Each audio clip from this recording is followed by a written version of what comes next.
അത് നമ്മളെ റഫീലിൻ്റെ വീടാണ്.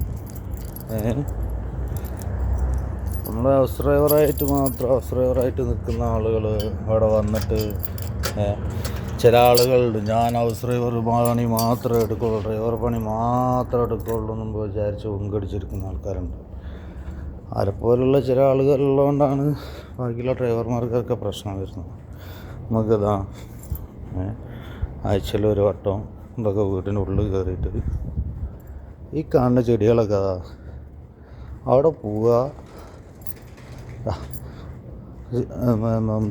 കിണറ്റൊന്നും കോരി വരണ്ട, ടാങ്കൊന്നും കോരി വരണ്ട, അവിടെ പോവുക, ഈ പൈപ്പ് തിരിക്കുക, വെള്ളം വരും, ഒരു 10 മിനിറ്റ് തുറന്നിട്ട് കൊടുക്കുക.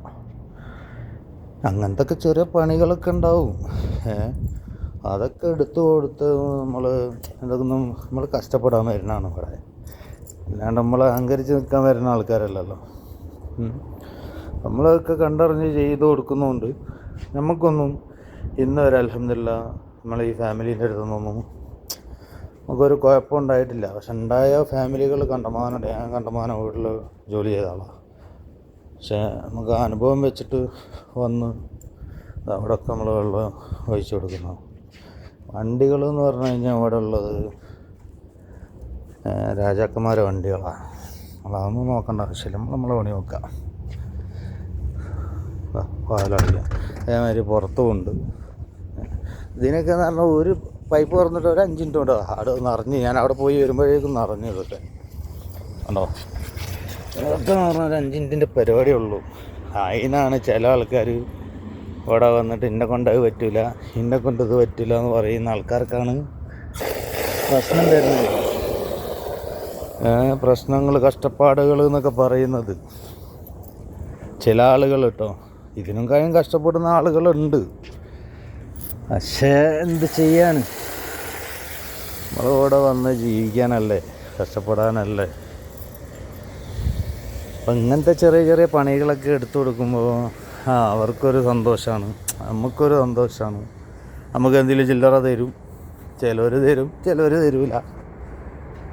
അത് കണ്ടറിഞ്ഞെടുത്ത് കൊടുക്കുന്നതുകൊണ്ട് ഓർക്കും അവൻ പണിയെടുക്കുന്നുണ്ട്, അവൻ വെറുതെ ഇരുന്ന് പൈസ വാങ്ങുന്നവനല്ല എന്ന് മനസ്സിലാവുന്നതുകൊണ്ട് എപ്പോഴെങ്കിലും 100, 200 തരും. അപ്പം നമ്മളെ ഇത് ഞാൻ വല്ലാണ്ട് കാണിക്കാത്ത എന്താ അറിയോ, മൊത്തം ഫുൾ ക്യാമറയാണ് ഇവിടെ. നമ്മളെ ആവശ്യമുള്ള കാര്യം മാത്രം എടുത്താൽ പോരെ. അപ്പോൾ ഇതാണ് നമ്മളെ സെറ്റപ്പ്. ഇപ്പോൾ എല്ലാവരും പോയതാ, എല്ലാവരും ടൂറിങ്ങിലാണ്. ഒക്കെ സ്കൂൾ അടച്ചുകൊണ്ട് നമ്മൾ പോണ മാതിരി കുടുംബക്കാരെ വീട്ടിലും ഉമ്മാനോ വാപ്പാനോ വല്യമ്മാനൊക്കെ കാണാൻ പോയതാണ്. പക്ഷെ ഒക്കെ കഴിഞ്ഞ് വരും. അപ്പോൾ ഇതൊക്കെ തന്നെ ഉള്ളൂ. വണ്ടികളൊക്കെ കഴുകേണ്ടി വരും കേട്ടോ. അത് വിചാരിച്ച് ഇങ്ങനെ കഴുകി കൊടുക്കുന്നവരുമുണ്ട് എപ്പോഴും. ഓരോ കണ്ടാണ് എല്ലാ പ്രശ്നങ്ങളും. നമ്മൾ എപ്പോഴെങ്കിലുമൊക്കെ ഒന്ന് കഴുകിയിട്ട് കൊടുക്കും.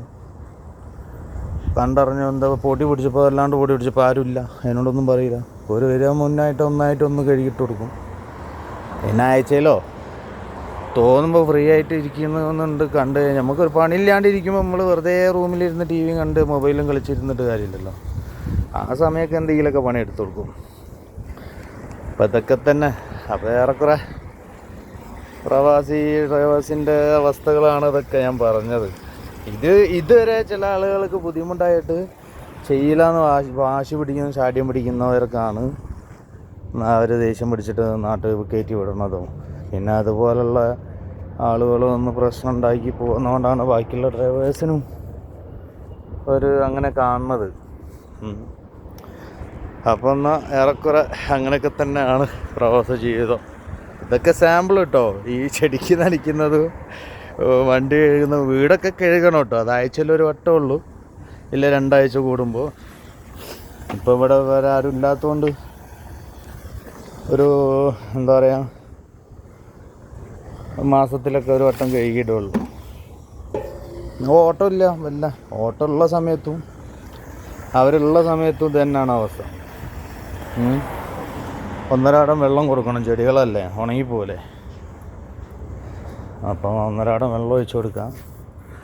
നമ്മളിവിടെ ഒരു അംഗത്തിനെ പോലെ നമ്മളെ വീട് മാതിരി കണ്ടറിഞ്ഞിട്ട് നമ്മളെ വീടാണ്, നമുക്ക് അന്നം കിട്ടുന്ന വീടല്ലേ, നമ്മളെ കുടുംബം കഴിയുന്നവരെ കൊണ്ടല്ലേ ഒരു ശമ്പളം തരുന്നതുകൊണ്ടല്ലേ. നമ്മൾ വൃത്തിയിൽ കൊണ്ടുവരുന്നാൽ അവർക്ക് നമുക്ക് നമ്മളോട് തന്നെ താല്പര്യം വരും, ഇഷ്ടമൊക്കെ തോന്നും. അവർ പറയരുത്, എല്ലാം നമ്മൾ കണ്ടറിഞ്ഞ് ചെയ്ത് കൊടുക്കാം. ഇത് നമ്മളെ വീടാണ്, നമ്മൾ നിൽക്കുന്ന വീടാണ്.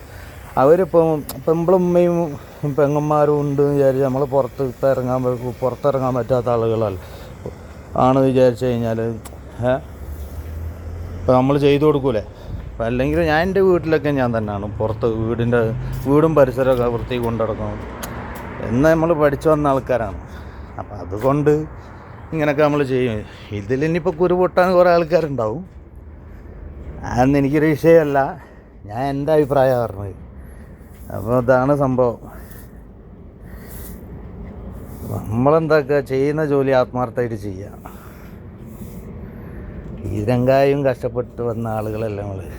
അപ്പോൾ വാശി പിടിക്കാനും ഇതിനെല്ലാം നമ്മൾ വരുന്നത്, നമ്മൾ ജോലി ചെയ്യാനാണ് വരുന്നത്. അത് വിചാരിച്ചാൽ അടിമയായിട്ട് ചെയ്യണമെന്നും പറഞ്ഞിട്ടില്ല. നമ്മളെ വീട് പരിസരം നമ്മൾ ക്ലീനാക്കി കൊണ്ടെടുക്കുക. നമ്മളെ ജ്യേഷ്ഠാനുജന്മാരെ വണ്ടികൾ ഇപ്പോൾ നമ്മളെ വണ്ടി കഴുകി വൃത്തിയാക്കി കൊണ്ടെടുക്കുമ്പോൾ അവരെ വണ്ടി കഴുകിയിട്ട് കൊണ്ടുവരുന്നില്ലെങ്കിൽ തുറന്നു പറയും. ഇപ്പോൾ അവിടെ 10 രൂപ വണ്ടിയുണ്ട്, എന്നെ കൊണ്ട് കഴിയില്ല കേട്ടോ എല്ലാ വണ്ടിയും കഴുകാൻ. അതൊക്കെ നമ്മൾ തുറന്നു പറയും. എനിക്ക് സമയമുണ്ടോ, ഫ്രീ ഉണ്ടോ, ഞാൻ കഴുകിയിട്ടരും, ഇല്ലേ ഞാൻ കഴുകിയിട്ടില്ല. അതുകൊണ്ട് എന്താ 5-10 കിട്ടും ശമ്പളം കൂടാണ്ട്. കഴുകിയിട്ട് കൊടുത്തു കഴിഞ്ഞാൽ എന്തെങ്കിലും കിട്ടും. ചില ഐറ്റങ്ങളൊന്നും തരൂല, ഒരു ശുക്രം മാത്രമേ കിട്ടുള്ളൂ. ഒരു താങ്ക്യും പറഞ്ഞു പോകും. അപ്പോഴും ചിന്തിക്കും, താങ്ക് യു കിട്ടിയല്ലോ. അപ്പോൾ ഇതൊക്കെയാണ് സംഭവങ്ങൾ. ഏറെക്കുറെ അങ്ങനെയൊക്കെയാണ്. നമ്മളെ സ്പോൺസറെ സ്നേഹിക്കുക, അവനെ കൊണ്ടല്ലേ നമ്മളെ കുടുംബം കഴിയണമെന്നുള്ള ചിന്തിക്കുക. അവൻ തന്നിട്ടാണല്ലോ, അല്ലാണ്ട് ഒരു ബർക്കത്താണല്ലോ ഇതൊക്കെ. അപ്പോൾ അങ്ങനെയൊക്കെ തന്നെ ഏറെക്കുറെ.